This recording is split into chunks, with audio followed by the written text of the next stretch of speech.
২৪-এর গণ অভ্যুত্থানে আহত জুলাই যোদ্ধারা আগামী মাস থেকে পাবেন মাসিক ভাতা। এর পাশাপাশি আজীবন সরকারি হাসপাতালগুলোতে বিনা খরচে চিকিৎসা পাবেন তারা।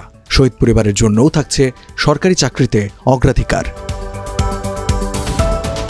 ২৩ জুন সচিবালয়ে নিজ অফিস কক্ষে বাংলাদেশ সংবাদ সংস্থাকে দেওয়া এক সাক্ষাৎকারে এসব কথা জানান অন্তর্বর্তী সরকারের মুক্তিযুদ্ধ বিষয়ক উপদেষ্টা ফারুকী আজম। জুলাই অভ্যুত্থানের শহীদদের জুলাই শহীদ এবং আহতদের জুলাই যোদ্ধা হিসেবে স্বীকৃতি দিয়ে নাম ঘোষণা করা হয়েছে। আহত জুলাই যোদ্ধারা এ, বি এবং সি এই ৩ ক্যাটাগরিতে মাসিক ভাতা পাবেন। ক্যাটাগরি এ মাসে ২০,০০০ টাকা, বি ক্যাটাগরি মাসে ১৫,০০০ এবং সি ক্যাটাগরি মাসে ১০,০০০ টাকা করে ভাতা পাবেন। সে অনুযায়ী সনদ ও পরিচয়পত্র দেওয়া হচ্ছে।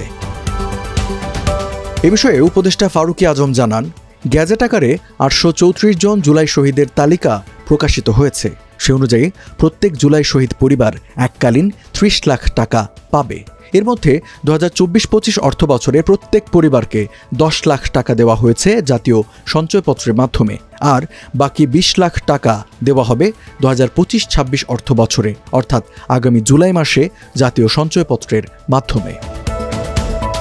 এদিকে শহীদ পরিবারকে ২০,০০০ টাকা করে প্রতি মাসে ভাতা দেওয়া হবে। শহীদ পরিবারের সক্ষম সদস্যরা অগ্রাধিকার পাবেন সরকারি ও আধা সরকারি চাকরিতে।